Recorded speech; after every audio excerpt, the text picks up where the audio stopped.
أعوذ بالله من الشيطان الرجيم بسم الله الرحمن الرحيم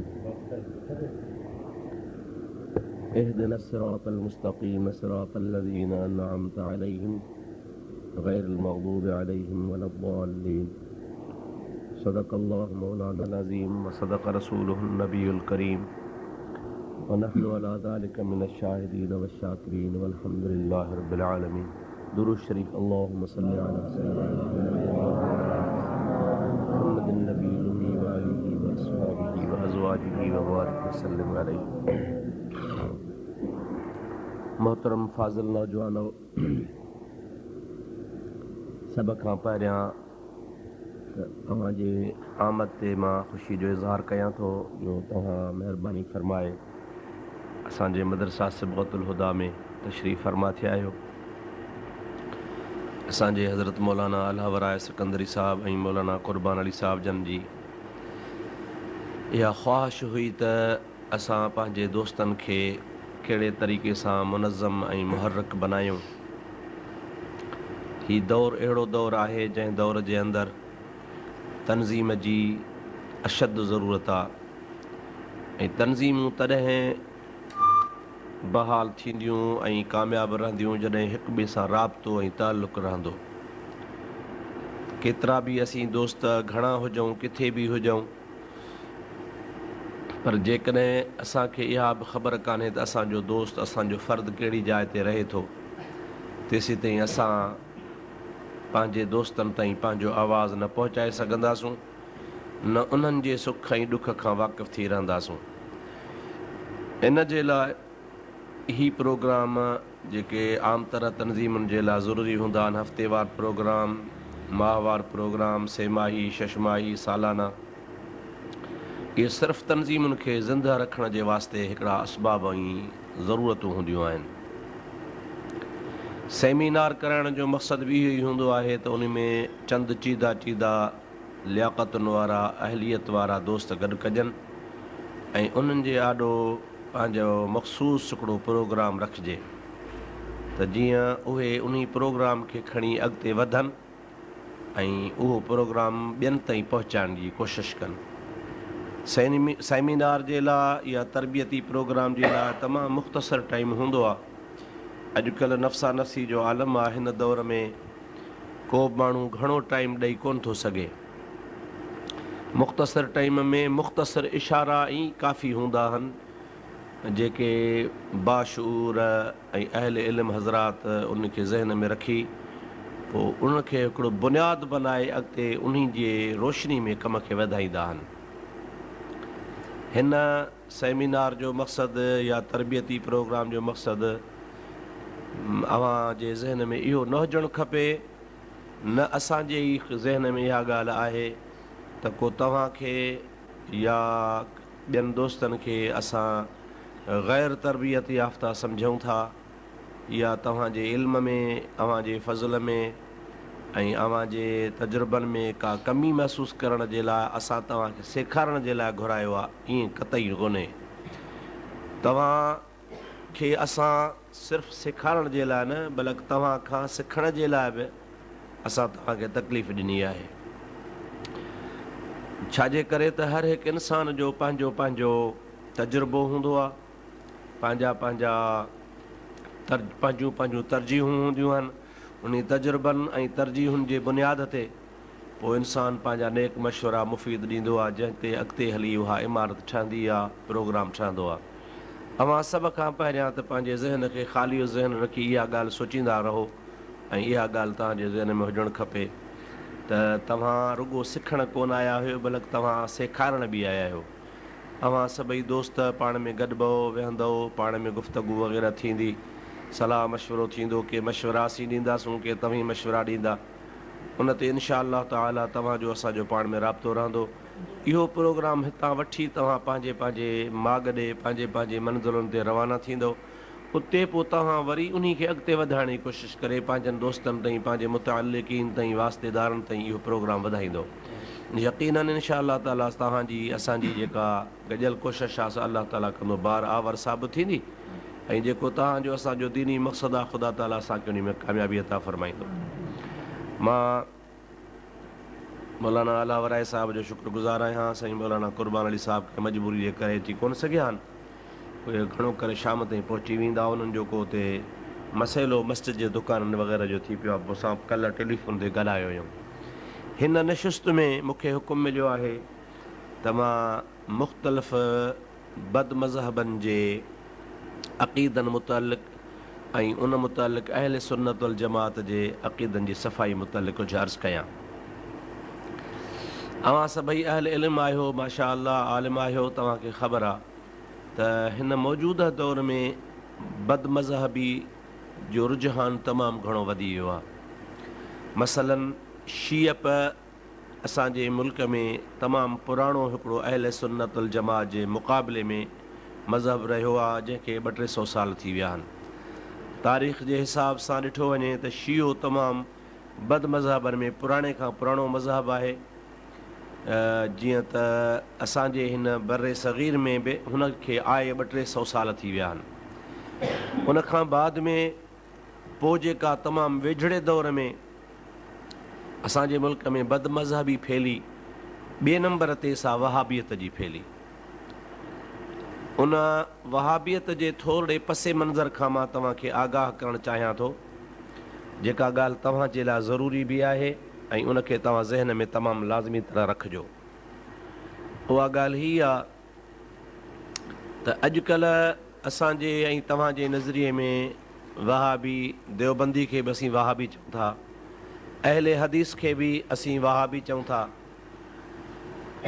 अला हाज़ल क़यास ॿिया बि जेके उन्हनि सां मुतअल्लिक़ फ़िरक़ा आहिनि, ताल्लुक़ रखण वारा जंहिंजी हुननि सां हम आहंगी आहे, उन सभिनी खे असां वहाबी चवंदा आहियूं। तव्हां अहले इल्म हज़रात इन ॻाल्हि खे ॼाणो था त अॼु खां तक़रीबन 125 साल अॻु में जॾहिं हिंदुस्तान जे देवबंद शहर में देवबंद जे मदरसे जो बुनियादु रखियो वियो हो, त उन ज़माने में तासुर इहो ॾिनो पियो वियो, आम तरह सां इहो ॿुधायो पियो वियो त हीउ मदरसो वहाबियत जे ख़िलाफ़ु आहे।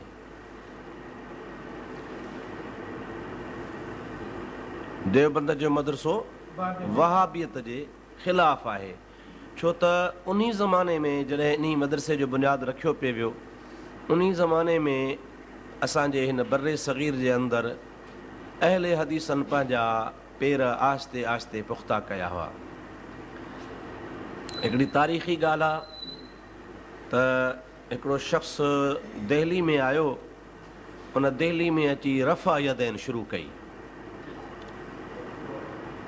उहा रफ़ा यदैन ईअं खणी सम्झो त बर सग़ीर में पहिरीं उन माण्हू कई। माण्हुनि जे लाइ हिकिड़ी नई ॻाल्हि थी पई, अजनबी माण्हू हुनखे सम्झी हुनखे सभु पकिड़े विया त तूं इहा कहिड़ी नमाज़ थो पढ़े। पोइ जॾहिं हुन शख़्स खे पकिड़ियऊं ऐं बाक़ाइदे हुनखे मारण ताईं माण्हू तयारु थिया, तोखे मारियूं था, तूं रफ़ा यदैन थो खणी, इहा नमाज़ तो कहिड़ी शुरू कई आहे। पोइ हुन शख़्स हुनखे चयो त मूंसां विढ़ो न, मारियो न, अव्हां जे शहर में जेकॾहिं को वॾो खां वॾो आलिम हुजे, मूंखे उन वटि वठी हलो, मां हुन सां मिलां ऐं मां हुन सां जेको ॻाल्हायां उहो तव्हां ॿुधो। उन ज़माने में शाह वलीउल्लाह मुहद्दिस देहलवी ज़िंदा हो, ही उनखे शाह वलीउल्लाह मुहद्दिस देहलवी वठी विया। इहा ॻाल्हि ख़ुदि शाह अब्दुल अज़ीज़ पाण लिखी आहे, शाह वलीउल्लाह जे वॾे फर्ज़ंद। जंहिं महिल शाह वलीउल्लाह वटि उनखे वठी विया, वालेकुम सलाम, त शाह वलीउल्लाह खे माण्हुनि ॿुधायो त साईं हीउ शख़्स जेको आहे सो हिन तरीक़े जी निमाज़ पढ़ी रहियो हो, जेका असांजे ख्वाब ख़्याल में बि कान्हे, ऐं तव्हां ॾे असां हिनखे वठी आया आहियूं।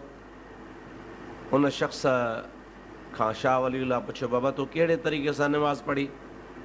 हुन सॼी जेको तरीक़ो अहले हदीस जो हो, ग़ैर मुक़ल्लिदनि वारो, उन तरीक़े सां हुन निमाज़ जी तरतीब ॿुधाई।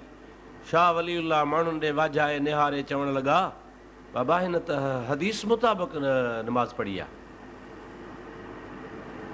बजाए ईअं चवण जे त भई अहनाफ़ जे तरीक़े जे ख़िलाफ़ु आहे। सैयदना इमाम आज़म अबू हनीफ़ा रहमतुल्लाह अलैह जे तहक़ीक़ जे ख़िलाफ़ु नमाज़ पढ़े थो। इन चवण जे बजाए शाह वलीउल्लाह साहिबु उनखे ईअं फ़रमायो त बाबा माण्हुनि खे थधे करण जे लाइ त बाबा हीअ त हदीस जे मुताबिक़ नमाज़ पढ़ी रहियो आहे, हदीस में ई ईअं नमाज़ आई आहे। जंहिं ते घणा माण्हू जेके शाह साहिब खां मरहूब हुआ, शाह साहिब जी शख़्सियत बि हुई ऐं उन ज़माने में वॾे खां वॾो आलिम उहो हुयो। उन दौर जो हिन जे मुक़ाबले में ॿियो को माण्हू कोन हो। माण्हू घणा ख़ामोश रहिजी विया, पर के माण्हू जेके थोरो घणो शाह साहिब सां हुजाइता हुआ, उन्हनि माण्हुनि शाह साहिब खे चयोसीं पोइ जेकॾहिं हदीस मुताबिक़ नमाज़ पढ़ी आहे त साईं जन छो नथा हदीस मुताबिक़ नमाज़ पढ़नि? छा तव्हांजी नमाज़ हदीस जे ख़िलाफ़ु आहे?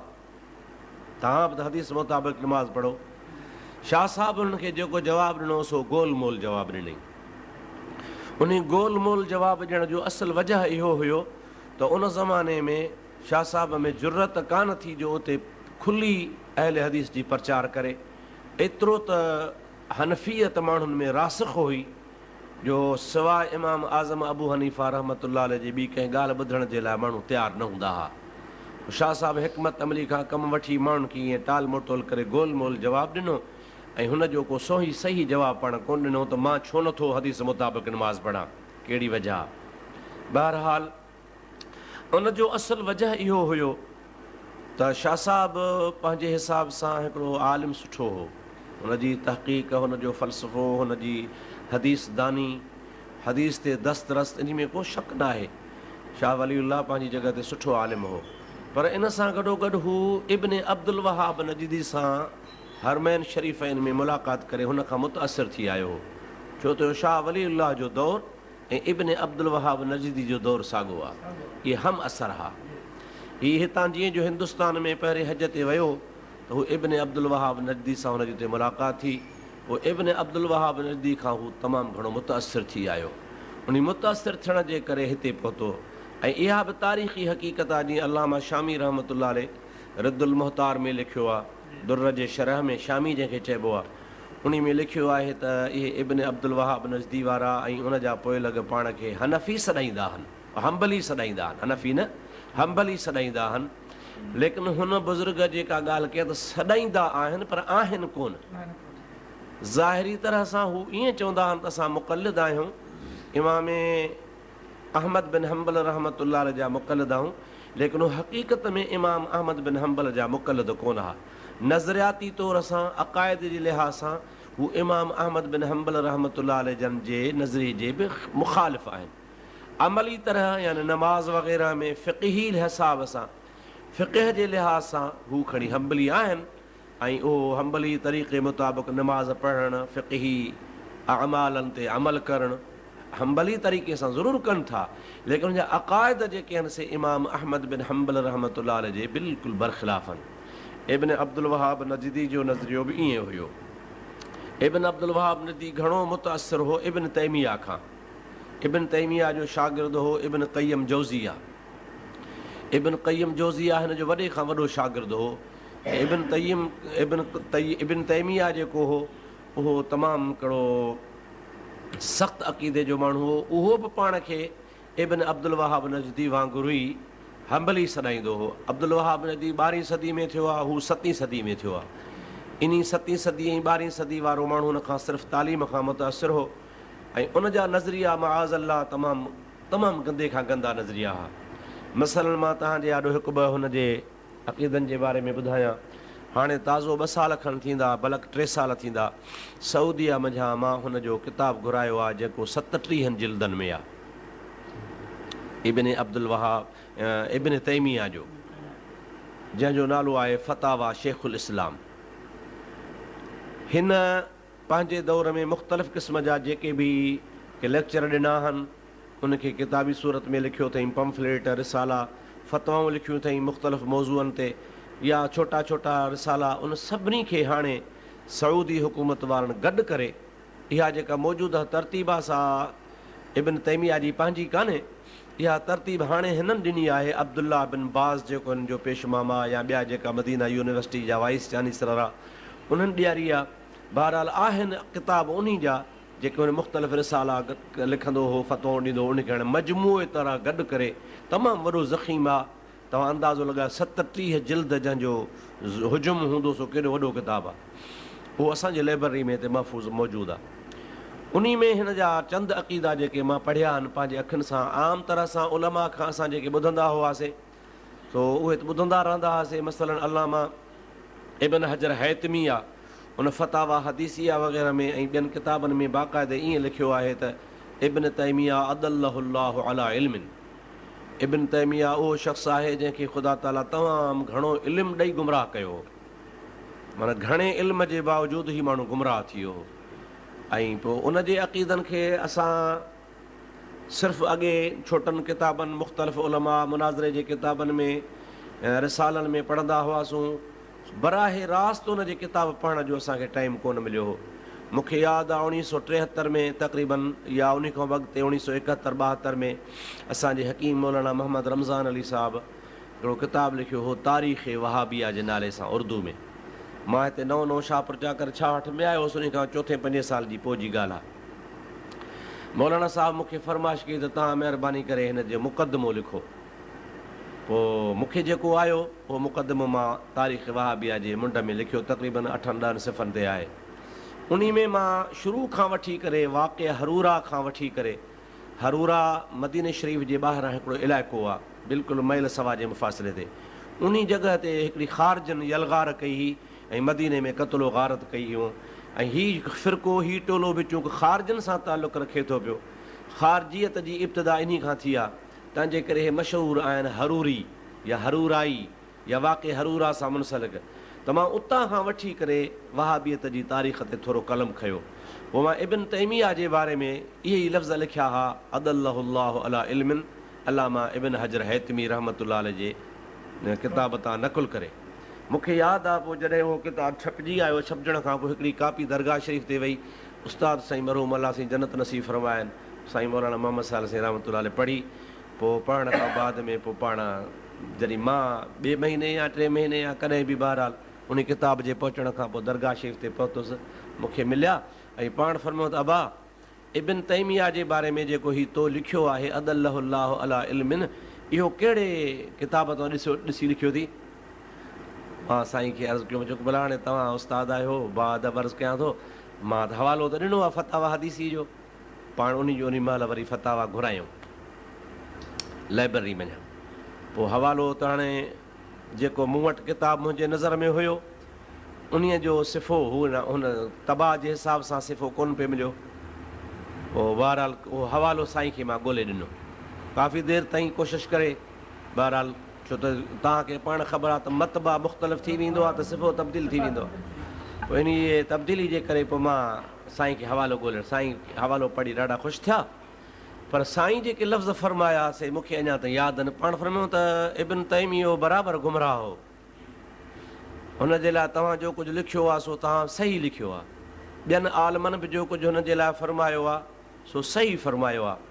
पर मां हुन जो हिकिड़ो किताबु पढ़ियो आहे असारमुल मसलूल अला शातिमिर रसूल, मशहूरु किताबु आहे इहो। असारमुल मसलूल किताबु जेको हो सो इन लिखियो हो ईसाइनि जे रद में ऐं यहूदियुनि जे रद में। ईसाइनि ऐं यहूदियुनि उन ज़माने में इहा कोशिशि कई हुई नबी करीम सल्लल्लाहु तआला अलैहि वसल्लम जे इज़त ऐं नामूस खे घटाइण जी कोशिशि कई हुई।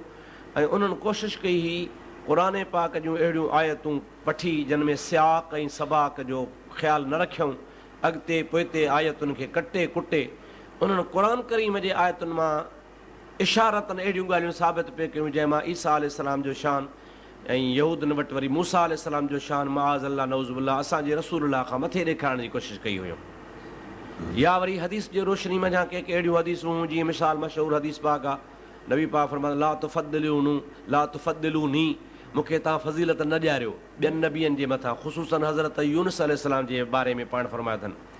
इन जे करे पाण फरमायो अथनि त मूंखे यूनुस ते फज़ीलत न ॾियारियो, छाजे करे त यूनुस अलैहिस्सलाम खे बि मेराज थियो हो, मूंखे बि मेराज थियो, पर मूंखे मेराज तमामु ॾुखियो थियो जो अलाह साईं आसमाननि ते मथे वठी अर्श ते पोइ मेराज करायो।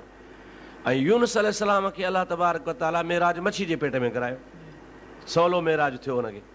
तंहिंजे करे हुज़ूर पाक सल्लल्लाहु अलैहि वसल्लम जन जी इहा हदीस उन ईसाइनि ऐं यहूदनि वठी इहा कोशिशि बि कई असांजे यहूदियुनि जा जेके बि अंबिया हुआ उन्हनि जो मक़ाम मर्तबो मथे हो। पोइ इब्न तैमिया खे इल्मु त वॾो हो, हुनजो हाफ़िज़ो ग़ज़ब जो हो, दुनिया में शायदि को अहिड़ो हाफ़िज़े वारो माण्हू पैदा थियो हुजे।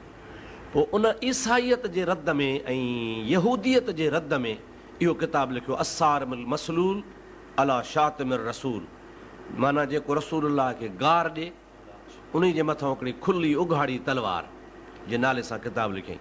पोइ मूंखे यादि आहे साईं खे अलाह साईं गरीक रहमत फरमाए पाण फरमायो त इब्न तैमिया जा केतिरा बि गुनाह हूंदा पर अलाह ताला थी सघे थो इन हिकिड़े किताब जे करे हुनखे माफ़ु फरमाए छॾे, जो न उहो किताबु रसूलुल्लाह सल्लल्लाहु अलैहि वसल्लम जे हिन ताईद में लिखियो हो। बहरहाल उस्ताद साईं जन जी हिकिड़ी पंहिंजी सोच हुई ऐं जो कुझु साईं फरमायो सो असां उस्ताद जे सोच खां इख़्तिलाफ़ कोन था रखूं, पर मुंहिंजो अर्ज़ु करण जो मक़सदु इहो त पसे मंज़र जेको हो अब्दुल वहाब नजदी ताईं पहुतो, अब्दुल वहाब नजदी खां फिरी शाह वलीउल्लाह वटि पहुतो, बर्रे सग़ीर में जेका वहाबियत असां वटि आई शाह वलीउल्लाह दॿिजी वियो।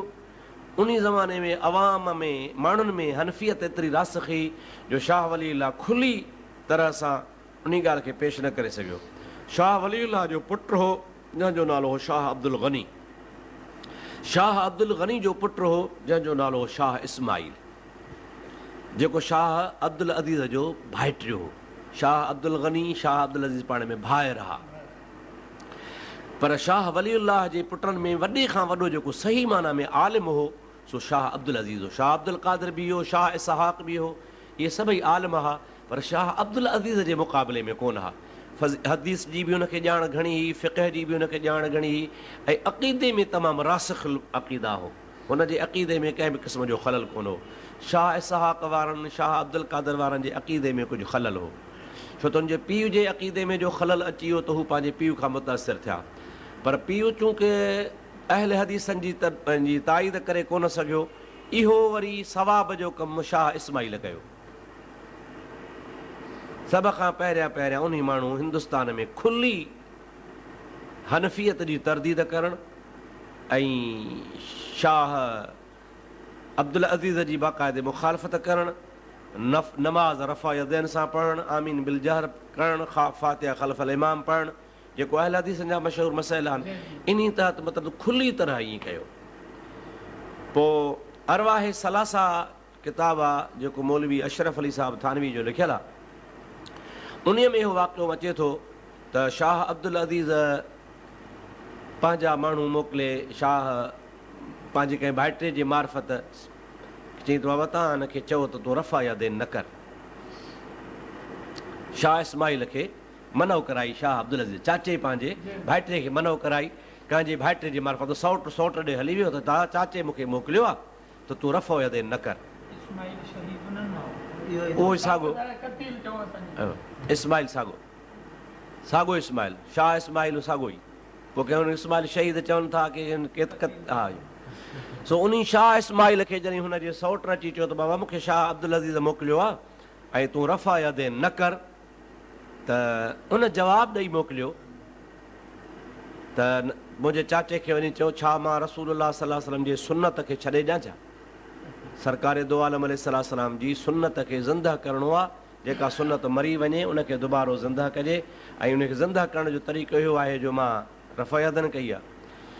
पोइ शाह अब्दुल अज़ीज़ रहमतुल्लाह अलैहि खे ॼण इहो न्यापो मिलियो त मां सुन्नत मुताबिक़ नमाज़ थो पढ़ां ऐं बिदअत खे रद्द थो कयां, त शाह अब्दुल अज़ीज़ खिली ॾिनो ऐं चवणु लॻो त बाबा मां त सम्झो पिए त शाह इस्माइल आलिम थी वियो आहे को वॾो, पर हीउ आलिम त कोन थियो आहे, हिन में त हिकिड़े हदीस जे सम्झण जी बि लियाक़त कान्हे का, छो त बिदअत जी जेका तारीफ़ आहे, बिदअत हमेशह सुन्नत जे मुक़ाबले जी शइ आहे। तौरफ़ुल अशिया बि अज़दादिहा, ॾींहं जे मुक़ाबले में राति आहे, राति जे मुक़ाबले में ॾींहुं आहे, त बिदअत जे मुक़ाबले में सुन्नत आहे, सुन्नत जे मुक़ाबले में बिदअत आहे।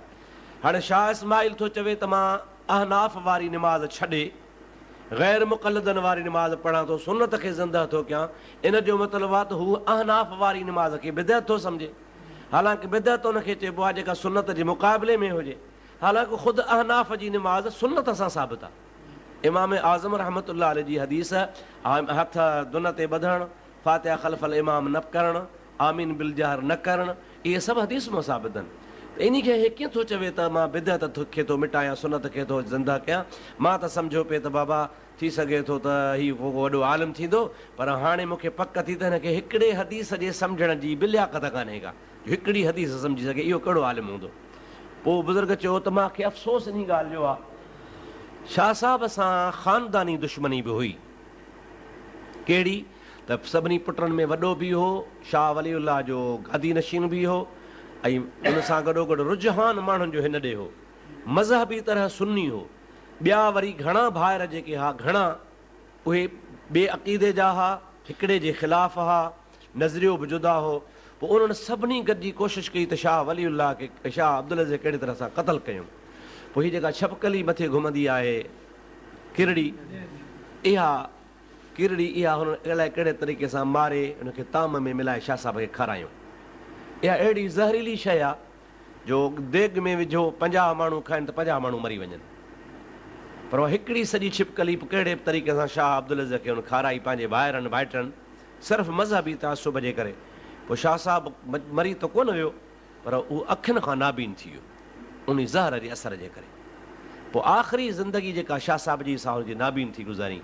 पोइ इहो जेको मां तव्हांजे ॾाढो वाक़ियो बयानु कयोसि, उन दौर जो आहे जॾहिं शाह साहिबु नाबीन थी वियो।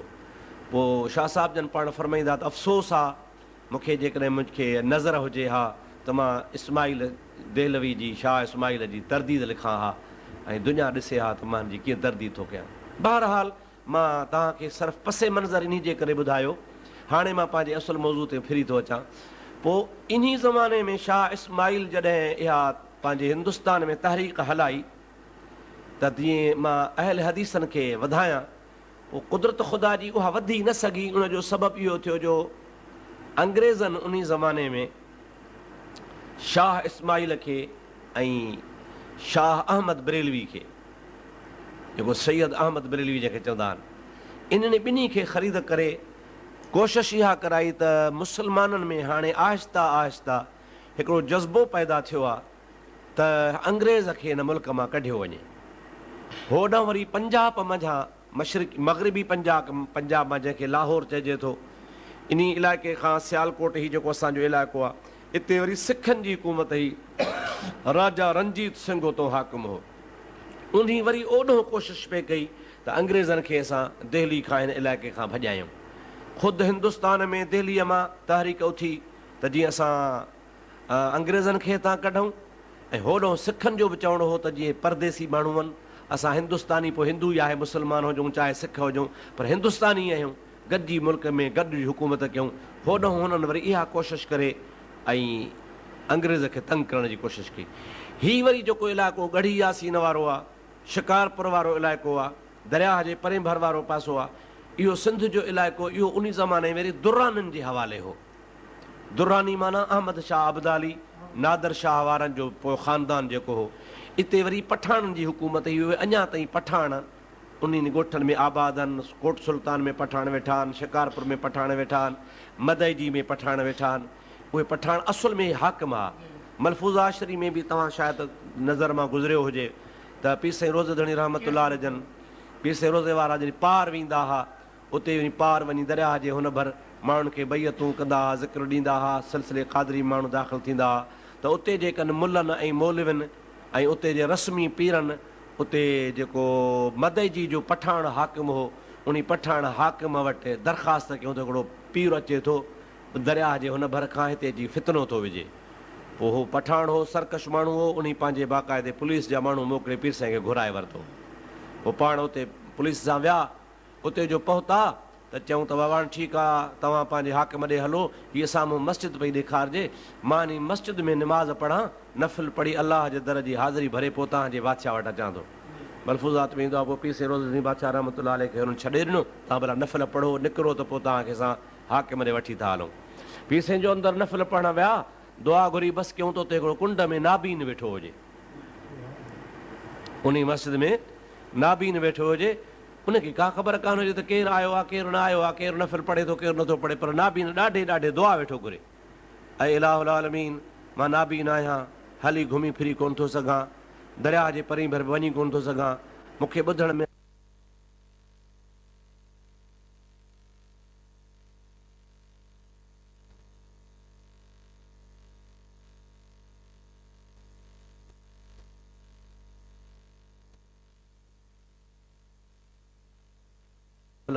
पढ़ंदे दुआ घुरंदे उन खां पोइ फारिग़ थियण खां पोइ जो दुआ या कलमा ॿुधूं त पाण फ़ैसिलो फ़रमायूं त बहानो थियो आहे असांखे घुरायो आहे हाकिम, बहानो थियो आहे जो असांखे हाकिम घुरायो आहे मदई जी जे पठाण हाकिम, लेकिन असांखे अणायो हिन दरवेश जी दुआ आहे। पोइ पाण उन दरवेश सां मिलिया आहिनि ऐं उन दरवेश वटि वञी वरी उन दरवेश खे पाण नकुल ॿुधायो त दरवेश हज़रत बायज़ीद बिस्तामी रहमतुल्लाह अलैह राति जो महिमान टिकियो वञी किथे, पोइ आधी राति जो पेशाब जे ख़्याल सां जो ॿाहिरि उथियो त मींहुं ऐं खिवण पिए पई। पोइ बुज़ुर्ग जो दिमाग़ खे चकर अची वियो, जंहिं घर मां निकितो ओॾे वापसि वरी कोन सघियो, दगु खणी ॿिए पासे मुंहुं वरितईं। चई भणा आयुसि त ॻारो वेझो पंधु परे हलंदे हलंदे आख़िर परे खां हिकिड़ी मस्जिद में बती पई टिमके, उन बतीअ में घर में बती पई टिमके, उते अंदरि वञी ॾिठईं त अंदरि दरवाज़ो बंदि आहे, दर खे सीर आहे, उन ॾीए जी रोशनी ॿाहिरि पई अचे, सीउ फुरकणी हवा पई लॻे ऐं अंदरि घर जा भाती वेठा न कड़ो खड़कायो, चऊं केरु? चए बाबा मां बायज़ीद बिस्तामी महिमान आहियां, मूंखे टिकायो। हुन दरवाज़ो खोले ॿ टे थप्पड़ूं वाहे कढियूं। चईं वरी तूं मोतबर आहे, हिन महिल बायज़ीद बिस्तामी आधी राति जो आयो, निकिर तूं चोर आहे अलाए किथां जो। चए थो चमाट खाई अॻिते वियुसि त मस्जिद जा मीनारा नज़र आया। चई यार अलाह जो घर आहे हिते मार त कोन कढाईंदो। उते वञी मस्जिद में वेही रहियसि, उते बि हिकिड़ो नाबीन वेठो, उहो दुआ पियो घुरे इलाहुल आलमीन मां नाबीन खे बायज़ीद बिस्तामी जी ज़ियारत कराए। त बायज़ीद बिस्तामी सम्झी वियो त मूंखे जेका हिते आणायो आहे बहाने सो इन दरवेश जी दुआ आणायो आहे। सो दरवेश खे चई दरवेश मां बायज़ीद बिस्तामी आहियां, पर हाणे अलाह साईं खे दुआ कर, सुवाल कर त तुंहिंजो तो वटि मूंखे भली आणाए पर चमाटूं त न हणाए, आणाए भली पर चमाटूं न हणाए, चमाटूं खाई तो वटि पहुतो आहियां। मुंहिंजे चवण जो मक़सदु त इहे हुकूमतूं हुयूं मुख़्तलिफ़ क़िस्म जूं, दुराननि जी हुकूमत तहत इहे पठाणनि जी हुकूमत हुई, परते वरी सिंध में हुकूमत हुई, पंजाब में सिखनि जी हुकूमत हुई, हेॾे अंग्रेज़ जी हुकूमत हुई। पोइ अंग्रेज़ खे ख़तरो सिर्फ़ु ॿिनि ताक़तुनि खां हो। पहिरियों घर मां ख़तरो, घर मां यानी मुस्लमाननि खां, त कहिड़े बि तरीक़े सां मुस्लमान मुॾे मुतवजो न थियनि। ॿियो हुनखे ख़तरो ॿिए नंबर ते जेको हो सो सिखनि खां हो, छो त सिख तव्हां ख़बर आहे त जंग जो लड़ाकू क़ौम हुई, तंहिंजे करे हुनखे ओॾो ख़तरो घणो हो। पोइ अंग्रेज़ वॾो चालाक हो, उन अटकल कई त हाणे अहिड़ो तीर इस्तेमालु कयां जो तीर हिकिड़ो हुजे पर शिकार ॿ थी वञनि। हुन वॾी कोशिशि करे शाह इस्माइल खे हथु कयो ऐं शाह अहमद सईद खे हथु कयईं, बरेलवी खे हथु कयईं। उन खे हथु करे हिनखे ॾाढा इनाम इकराम नवाज़े, हुनखे बाक़ाइदे पंहिंजो हमनवा बनाई।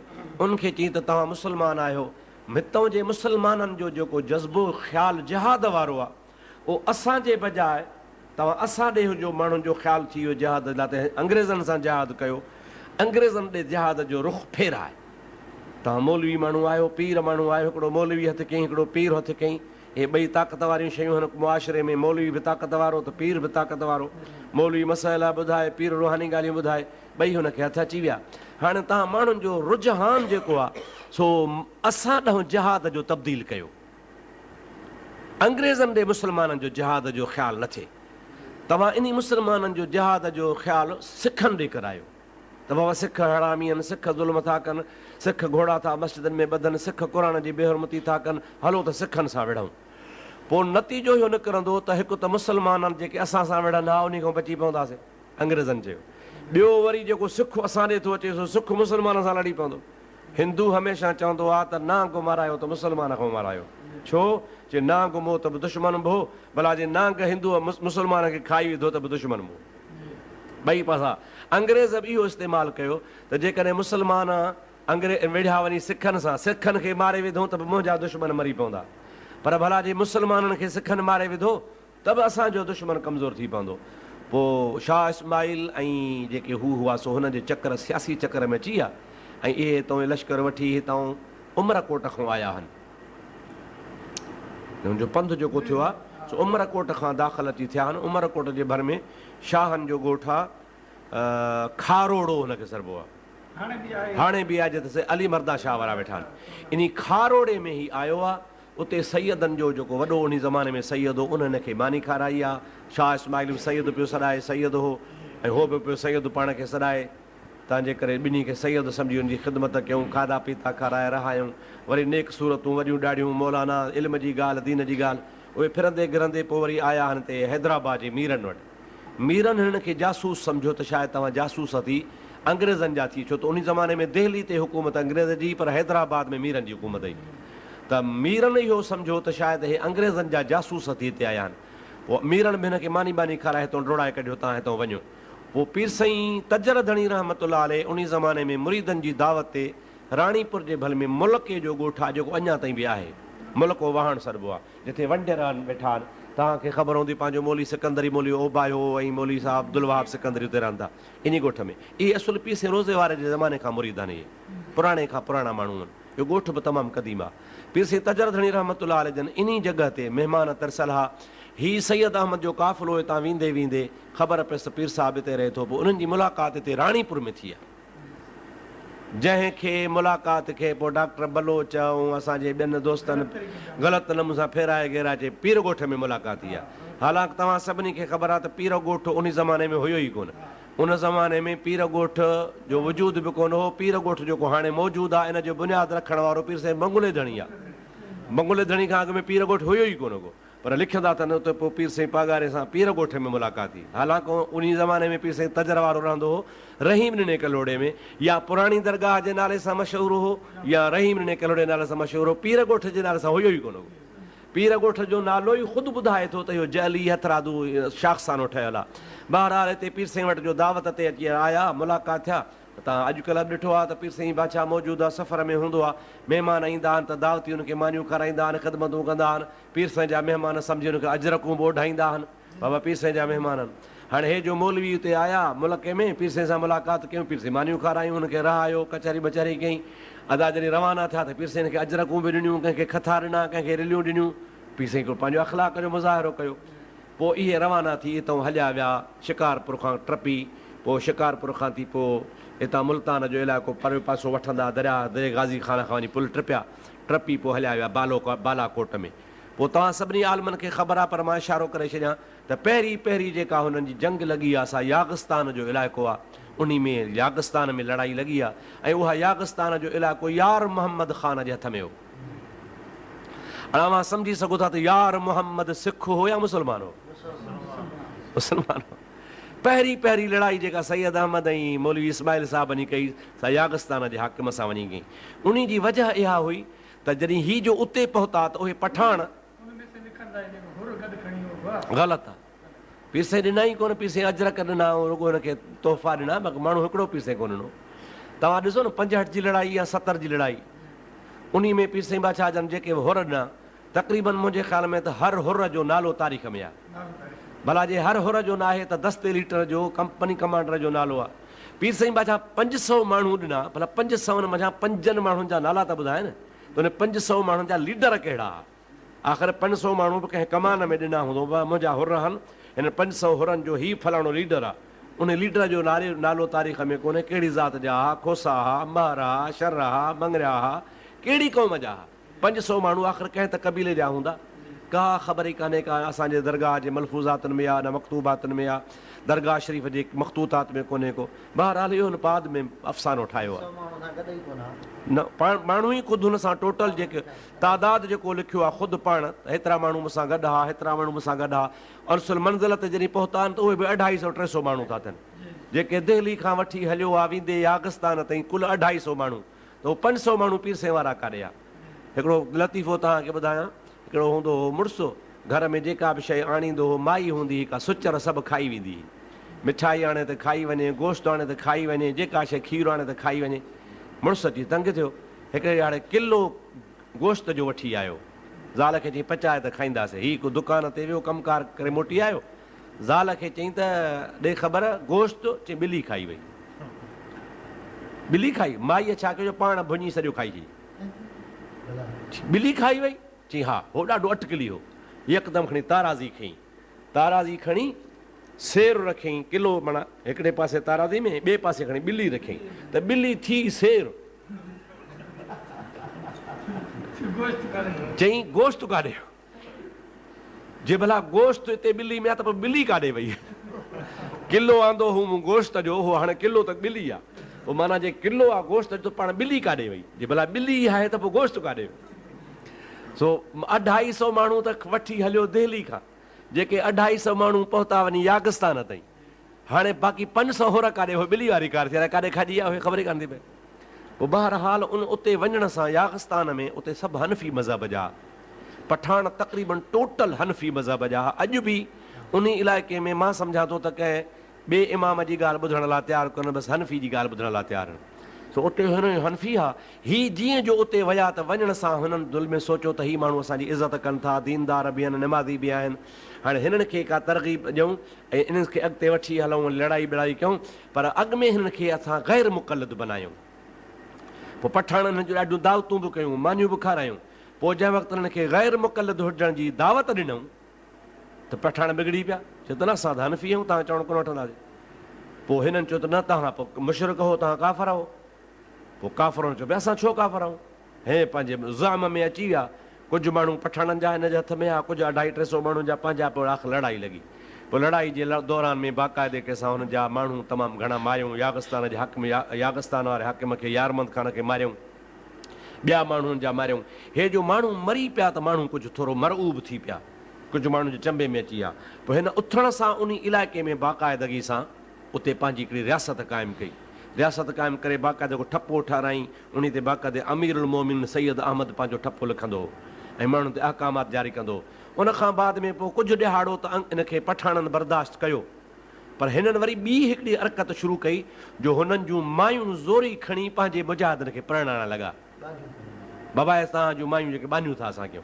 या वरी जेके मायूं उन पठाणनि जे इलाइक़े में हिकिड़ो रवाजु हूंदो हो।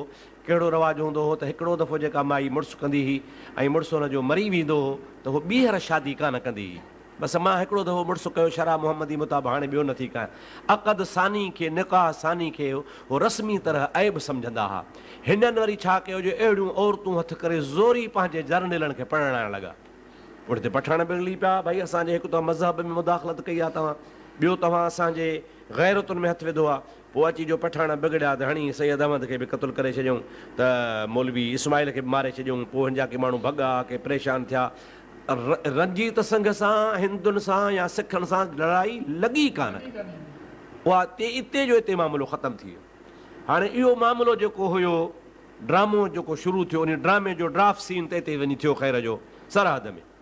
पर जेके चंद माण्हू हिते पैदा थिया जन अची बर्रे सग़ीर में शुरूआत कई अहले हदीस जे मज़हब जी, पोइ उन्हनि जे मुक़ाबले में उन ज़माने में मौलाना ममलूक अली साहिबु हो, हिकिड़ो आलिम दिल्ली जो, जेको मौलवी कासिम नानोतवी जो उस्ताद हो। मौलाना ममलूक अली हुनजो नालो हो, उहो कासिम नानोतवी जो उस्ताद हो। पोइ उन मौलाना ममलूक अली कोशिशि कई त हिकिड़ो मदरसो हिते अहिड़ो पाण क़ाइमु कयूं, जंहिं मदरसे जे क़ाइमु करण खां में हनफ़ी मज़हब जी प्रचार कई वञे ऐं हनफ़ियत जे बारे में माण्हुनि खे आगाह कयो वञे। छो त असांजे मुल्क में अहले हदीस ऐं ग़ैर मुक़लिदियत जो फितनो शुरू थियो, इन खे दॿाइजे, इन खे ख़तमु कजे। इन नज़रिए खे रखी देवबंद जो बुनियादु रखियऊं। पोइ उन जो शागिर्द हो मौली कासिम नानोतवी। मौली कासिम नानोतवी छते जी हिकिड़ी मस्जिद हूंदी हुई, जंहिंमें पेशमाम हूंदो हो। देवबंद जो ॻोठ हो, देवबंद जी मस्जिद हूंदा, इहे फलाणी मस्जिद, गौसिया मस्जिद, फिरदौस मस्जिद, अहिड़े नमूने सां। उते देवबंद में हिकिड़ी मस्जिद हुई, छते वारी मस्जिद सरबी, उन में पेशमाम हूंदो हो। पोइ मौलवीअ उते उन छते वारी मस्जिद में नंढड़ी हुजरे खे मदरसे जी शकल जी सूरत ॾिनी, पर बुनियादु हिन जो असुलु हनफ़ियत जे लेवल ते रखियो वियो। ऐं ख़ुदि उन ज़माने में, उन दौर में वहाबी चवंदा ई उन खे हा जेको ग़ैर मुक़लिद हो। वहाबी माना ग़ैर मुक़लिद, वहाबी माना अहले हदीस। देवबंदी हज़रात जेके हा से वहाबियत खे बुरो सम्झंदा हुआ, जंहिंजो सबूत उन्हनि जा किताब मौजूदु आहिनि। जीअं अल मुहन्नद हुननि जो किताबु आहे, जेको बाद में लिखियो आला हज़रत जे किताब जे जवाब में। हुस्सामुल हरमैन आला हज़रत लिखियो, उन हुस्सामुल हरमैन जे रद में अल मुहन्नद लिखियो, जंहिंमें बाक़ाइदे खे वहाबियत खां पंहिंजी बरात कई आहे। असां वहाबी न आहियूं, इब्न अब्दुल वहाब नज़दी सां असांजो कंहिं बि तरह जो को ताल्लुक़ु न आहे, न शागिर्दी जो, न अक़ीदे जो, न मज़हब जो। ऐं वरी जीअं अशहाब साक़िब मौलवी हुसैन मदनी लिखियो आहे, उन अशाब साक़िब जे अंदरि देवबंदी मौलवी हुसैन अहमद बाक़ाइदे वहाबियुनि खे निंदियो आहे त वहाबी बुछड़ा आहिनि, वहाबी बेअदब आहिनि, वहाबी बदकिरदार आहिनि। असां देवबंदी उलमा जो वहाबियुनि सां को वास्तो कोन्हे। देवबंदी उलमा जो ताल्लुक़ु हनफ़ियुनि सां आहे। असांजो हनफ़ी अक़ीदो आहे, हनफ़ी मसलक आहे। वहाबी सां असांजो को वास्तो कोन्हे।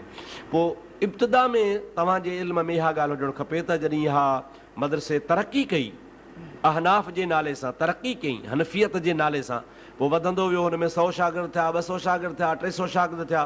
हुन में सुठा सुठा मदरस रखियूं, जन दौरे हदीस शुरू करायो ऐं बुख़ारी ऐं मुस्लिम शरीफ़ पढ़ाइणु शुरू कई। त उनखे बुख़ारी ऐं मुस्लिम शरीफ़ पढ़ाइण जे दौरान बि हू जेके बि बुख़ारी जूं हदीसूं या मुस्लिम शरीफ़ जूं हदीसूं अहनाफ़ जे तरदीद में हूंदियूं हुयूं, उन्हनि जी हू तावील करे उन जे मुक़ाबले में सुठो जवाबु ॾींदा हुआ। मतिलबु त हनफ़ीअ जी ताईद में असांजे सिंध मां बि काफ़ी सुन्नी उलमा पंहिंजी औलाद खे, पंहिंजे फर्ज़ंदनि खे ओॾे पढ़ाइण जे लाइ मोकिलियो। मिसाल तौरु हिन असांजे लाड़ जे इलाइक़े में, उमरकोट जे भर में हिकिड़ो इलाइक़ो आहे, किरानी इलाइक़ो सरबो आहे। मौलाना मोहम्मद उस्मान बंभरो वॾो आलिम हो।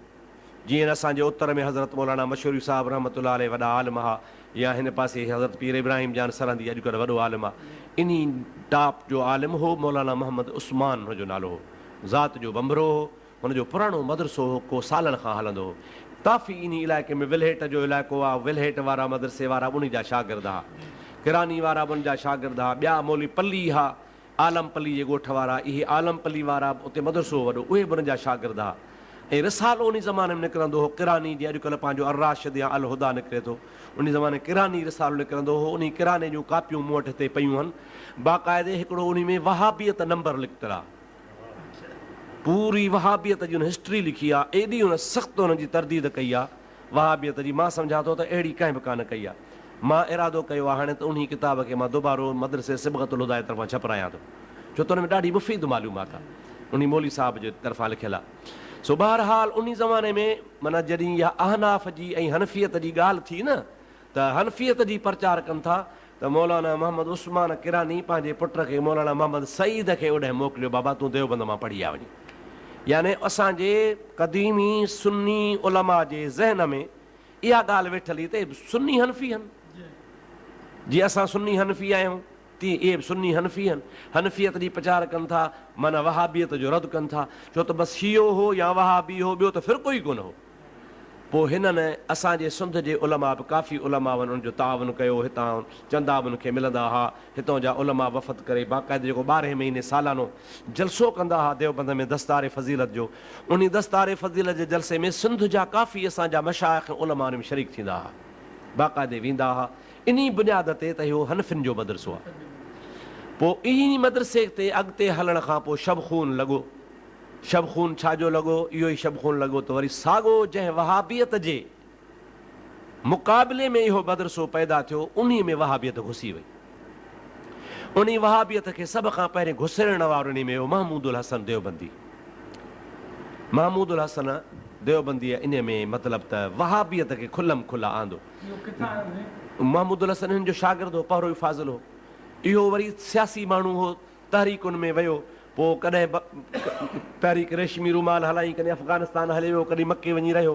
पोइ इन जी बि मुलाक़ात वञी नजदनि सां थी उन पासे में। इहो बि नजदनि मां पढ़ी करे हिते पढ़ियो, हिते हो, पर नजदनि मां मुतासिर थी करे पोइ आयो, जंहिंजो तर्जुमो अॼुकल्ह इहो आहे। पोइ उन महमूदुल हसन जे अचण खां बाद में हालांकि तव्हांखे ख़बर आहे त कुझु न कुझु इबारतुनि में गुस्ताखियूं ऐं ग़लतियूं मौलवी क़ासिम नानोतवी खां बि थियूं आहिनि, या अहिड़े तरीक़े सां मौलवी रशीद अहमद गंगोई खां बि थियूं आहिनि, जेके हिन जा अकाबिर आहे, हीअ हुनजो शागिर्द हो। पर इहो सभु उनजे मुतासिर थियण खां पोइ ज़हीन शागिर्द हो, तोड़े हुनजा उस्ताद आहे, पर उस्तादनि ते बि पंहिंजो असरु रखी वियो।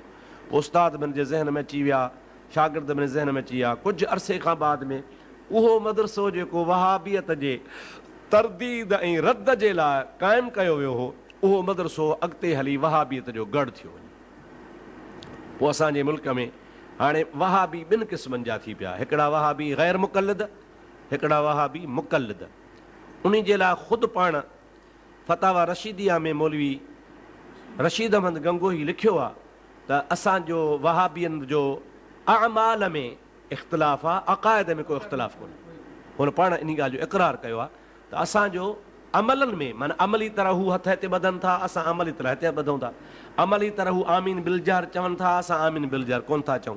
लेकिन असांजे अक़ीदनि में नबी पाक जे ज़ात जे बारे में, नूर जे बारे में, इल्म ग़ैब जे बारे में, हाज़िर नाज़िर जे बारे में, हयातुन नबी हुजण जे बारे में, औलिया अल्लाह का इस्तिमदाद जे बारे में, निदाए ग़ैबाना जे बारे में, इहे जेके बि अक़ीदा आहिनि इन में असां अक़ीदनि में सभु हिकु जहिड़ा आहियूं, लेकिन अमाल में असां में फ़र्क़ु आहे, अमलनि में असां में फ़र्क़ु आहे। इन ॻाल्हि जो ख़ुदि इक़रार करे थो त माना जॾहिं अमल में इख़्तिलाफ़ु थियो ऐं वरी अक़ीदे में हिकु जहिड़ा थिया त तव्हां उलमा हो, तव्हांखे सभु ख़बर आहे त हमेशह मसलक ऐं मज़हब जो बुनियादु अक़ीदे ते हूंदो आहे। जॾहिं हुनजो अक़ीदो हिकिड़ो आहे त पोइ वहाबी साॻा थी विया, वहाबियत जा हू हामी आहिनि। ऐं हिन मौजूदा दौर में बि तव्हां ॾिसो था त तव्हां कंहिंजो बि नालो न खणो, वहाबियत जी तरदीद कयो, वहाबी हीअं था चवनि, वहाबी हीअं था चवनि, त सभ खां पहिरीं मैदान अमल में देवबंदी हज़रात अची था वञनि पिया। भाई जेकॾहिं असां देवबंद जो नालो ई कोन था खणूं, असां वहाबियत जी तरदीद था कयूं, त तव्हांखे वहाबियत जे तरदीद ते ख़ुशि थियणु खपे। पर न, हू महसूसु कनि था त असां ख़ुदि वहाबी आहियूं। हाणे ताज़ा ताज़ा हुननि जा जेके छोटकू छोटकू मौलवी आहिनि, हाणे मौलवी अली मोहम्मद हक़ानी जेको वॾो मौलवी सॾाए थो लाड़काणे वारो, उन बाक़ाइदे चयो आहे त मां वहाबी आहियां, मूंखे वहाबी हुजण ते फ़ख़ुरु आहे। वहाबी माना अलाह वारो, वहाबी माना ख़ुदा वारो, बाक़ाइदो हुन पंहिंजे किताबनि में इहा ॻाल्हि खुलम खुला लिखी आहे। हालांकि इहा अहले इल्म हज़रात ॼाणनि था पिया, ख़ुदि पाण बि ॼाणनि था त वहाबी अलाह वारे कोन चइबो आहे, वहाबी चइबो आहे इब्न अब्दुल वहाब नजदीअ जे पोइ लॻ खे। हाणे क़ादिर त अलाह जो नालो आहे, पर क़ादरी माना अलाह वारा त कोन सरबा। गफ़ार बि अलाह जो नालो आहे, हाणे गफ़ारी जमात आहे, इहे अलाह वारा त कोन थिया। निस्बत आहे पंहिंजे मुर्शिद पीर ख़्वाजा अब्दुल गफ़ार निस्बत आहे, गफ़ारी सॾाइनि था। क़ादरी सैयदना अब्दुल क़ादिर जिलानी निस्बत आहे, उहो क़ादरी सॾाइनि था। त वहाबी बि अहिड़े तरीक़े जी निस्बत आहे जेका इब्न अब्दुल वहाब नजदी ॾे मनसूब आहे। ही उन जे अक़ीदनि सां वाबस्ता आहिनि ऐं उन अक़ीदनि ते हू अमल पिरा रहनि था। हाणे असांजे मुल्क में ईअं खणी सम्झो जेका पुराणी वबा हुई शीयनि वारी, उन शीयनि खां पोइ ॿ मुसीबतूं ॿियूं पैदा थी वियूं। हिकिड़े पासे ग़ैर मुक़लिद, ॿिए पासे मुक़लिद। ऐं मां सम्झां थो त जेतिरे क़दुरु असांजे बर्रे सग़ीर में सुन्नी हनफ़ी मुस्लमान खे नुक़सानु देवबंद ॾिनो आहे, एतिरो असांखे ग़ैर मुक़लिदनि वहाबिन में कोन ॾिनो आहे। उन जो सबबु कहिड़ो आहे? उनजो सबबु इहो आहे त ही अहले हदीस जेके आहिनि उहे ॾिठा वाइठा असांजा मुख़ालिफ़ आहिनि। नमाज़ पढ़ंदो सभु को परे खां ॾिसी हुनखे परखी वेंदो, बाबा इहो असांजो न आहे। आमीन बिलजार कंदो, रफ़ा यदैन कंदो, टंगूं टेड़े बीहंदो, हुनजी नमाज़ जो तरीक़ो पंहिंजो, मथे उघाड़ो बीठो नमाज़ पढ़ंदो, तरावियूं बि मुजाहिदा 8 पढ़ी छॾींदो, वितुर बि हिकिड़ी रकात पढ़ी छॾींदो। त इहो अहिड़ो ॾिठो वाइठो दुश्मन आहे जो इन्हीअ जे दामे तज़वीर में, इन जे क़ैद में जल्दी माण्हू कोन थो फासे। अड़े इहो बाबा इहो छॾ असांजे मज़हब जो न आहे। तंहिं करे माण्हू हिनखे ॾिसण सां ई मुतनफ़िर थियनि था। इहो ई सबबु आहे जो तव्हां ॾिसो था त सालनि जा साल देवबंदीअत खां अहले हदीस क़दीम आहिनि, पर एतिरो फैलिजी कोन सघिया आहिनि, एतिरे रेशे में घणो वधी न सघिया आहिनि। तमामु के थोरा आहिनि, चंद इलाइक़नि में लभनि था, अक्सरियत हुनजी कान्हे। लेकिन देवबंदीअत तव्हां ॾिसो तमामु घणी फैलिजी वई आहे। उनजी वजह इहा आहे जो हुनजी निमाज़ हनफ़ियत वारी, हुनजो किरदारु हनफ़िन वारो, ॿाहूं हनफ़िन वांगुरु ॿधनि, आमीन बिलजहर कोन कनि, फातिहा ख़ल्फ़िल इमाम कोन पढ़नि, फ़िक़्ह में इमाम आज़म अबू हनीफ़े जे फ़तवा मुताबिक़ फ़तवाऊं हुजनि, हुन जा अमाल जेके बि ज़ाहिरी आहिनि उहे सभु हनफ़िन जे मुताबिक़ आहिनि। ऐं मुस्लमाननि में अक्सरियत जेका आहे सा असांजे पाकिस्तान हिंदुस्तान बरे सग़ीर में हनफ़िन जी आहे। पोइ माण्हू जॾहिं हुनखे हम आहंगी थी थिए न, हिकु जहिड़ाई थी थिए, त पोइ माण्हू निस्बत में वञी वेहे थो, उन सां मसइला पुछे थो, आदास पाण जहिड़ो आहे हनफ़ी आहे। पोइ वरी आहिस्ते आहिस्ते हुनखां अक़ीदा सिखे थो, पोइ हुनखे ब्रीफ कनि था पिया, हुनखे क़ुर पाक जूं ग़लति अक़ीदा ॿुधाए, ग़लति तर्जुमा ॿुधाए, क़ुर पाक जूं ग़लति तशरीहूं ॿुधाए, हदीसुनि जूं मानाऊं टोड़े सोड़े हुनखे नुक़सानु था ॾियनि। वधि खां वधि जेको असांखे नुक़सानु ॾिनो आहे सुन्नीयत खे या हनफ़ियत खे या अक़ाइद अहले सुन्नत वल जमात खे, सो ग़ैर मुक़लिदनि खां असांखे वधीक नुक़सानु देवबंद ॾिनो आहे। इन जे करे जो असां सां हर मामले में हिकु जहिड़ा नज़र अचनि था। तंहिंजे करे इन्हनि जे असली किताबनि पढ़ण खां, वाक़ुफ़ु थियण खां हर हिकु आलिम खे वाक़ुफ़ु हुजणु ज़रूरी आहे। जेसीं ताईं तव्हां ऐं असां हुननि जा बुनियादी अक़ीदा ऐं बुनियादी किताब न पढ़ंदासूं, तेसीं ताईं असां फ़र्क़ु महसूसु करे न सघंदासूं। मसइलनि हाणे मां तव्हांजी ख़िदमत में अर्ज़ु कयां त हाणे हिननि जे अक़ीदनि में तब्दीली आई आहे। कहिड़ी तब्दीली आई आहे? उहा तब्दीली हीअ आई आहे त अॼु ताईं देवबंदी इन ॻाल्हि जा क़ाइल हुआ हिननि जे पुराणनि किताबनि में बि लिखियो पियो आहे, फ़तवानि में बि लिखियो पियो आहे त नबी करीम सल्लल्लाहु तआला अलैहि वसल्लम जी ज़ात बाबरकात रोज़े शरीफ़ ते हर उम्मती जो सलाम ॿुधनि था उते। ऐं रोज़े शरीफ़ में नबी पाक अलैहिस्सलाम पंहिंजे हयातीअ सां हयात आहिनि। मौलवी कासिम नानोतवी जेको किताबु लिखियो आहे इन नबी पाक जे हयातुन नबी जे मौज़ू ते किताबु आहे, असांजे लाइब्रेरी में आहे, नालो ज़हन ते नथो अचे।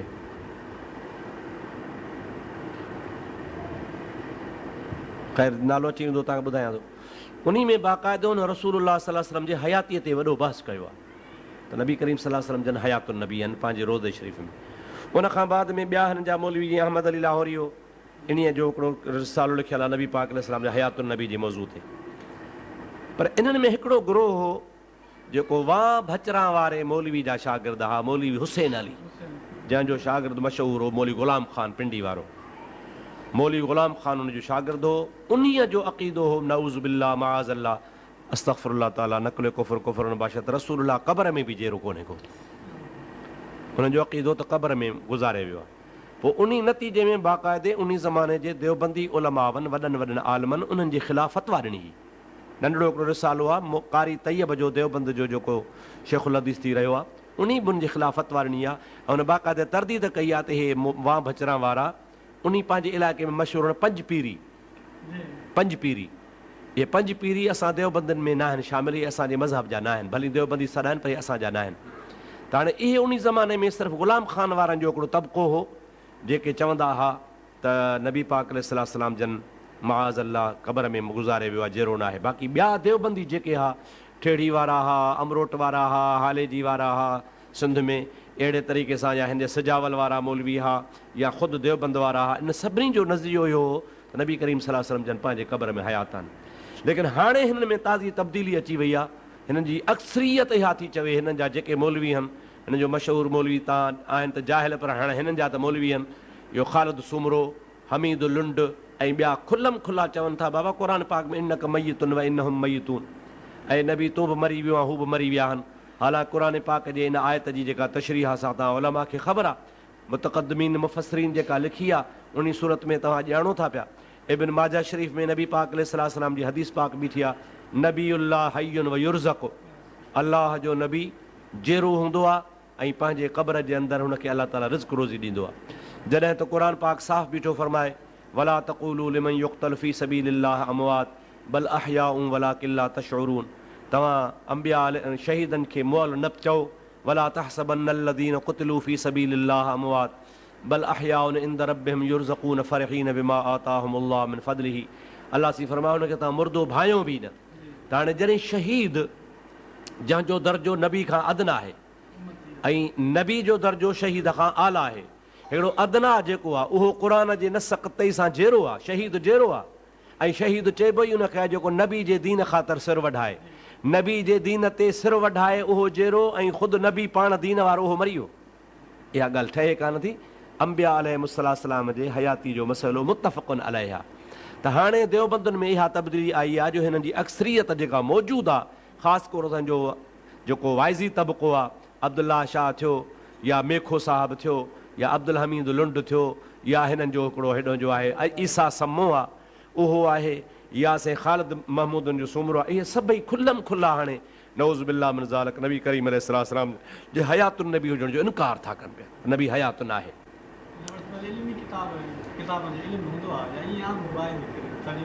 केरु? ख़ालिद महमूद मौलवी त आहे कोन को, डॉक्टरी पढ़ियो आहे, मौलवी जो पुटु ज़रूरु आहे, पीउ हुनजो मौलवी आहे, पाण डॉक्टरी पढ़ंदो, मदरसे में थोरो घणो पढ़ियलु आहे, न का हुनखे अरबी जी ख़बर आहे, न सर्फ़ जी, न नहव जी। मौलवी हमीद लुंड मूंखे असांजे हिते शाहपुर चाकर में मौलवी साहिबु आहे, हिते मौलवी मोहम्मद हसन साहिबु नालो अथसि, हिते शाहपुर में वहाबिन देवबंदनि जो वॾो मौलवी आहे। मूंखे पाण टेलीफोन ते वल्लाह बिल्लाह चई, टेलीफोन ते मूंखे पाण चई, मूंखे चई मुफ़्ती साहिब असां ॿुधो आहे त हमीद लुंड शाहपुर में थो अचे ऐं तव्हां हुनजी मुखालफ़त कई आहे। मूं चयो हा असां त हुनजी मुखालफ़त कई आहे। चई तव्हां छो था ॼट खे जाहिल खे तव्हां हिकिड़ी अहमियत ॾियारियो। मां तव्हांखे ॿुधायां मौलवी साहिबु इहो निभागो पंधनामो बि पढ़ियलु कोन्हे। इहे लफ़्ज़ आहिनि मौलवी साहिबु मोहम्मद हसन जा। साईं इहो निभागो ॼट बण सां पंधनामो पढ़ियल बि कोन्हे को, तव्हां खामखा हुनखे अहमियत न ॾियारियोसि, छॾियोसि धूड़ पाए भली छा बि करे।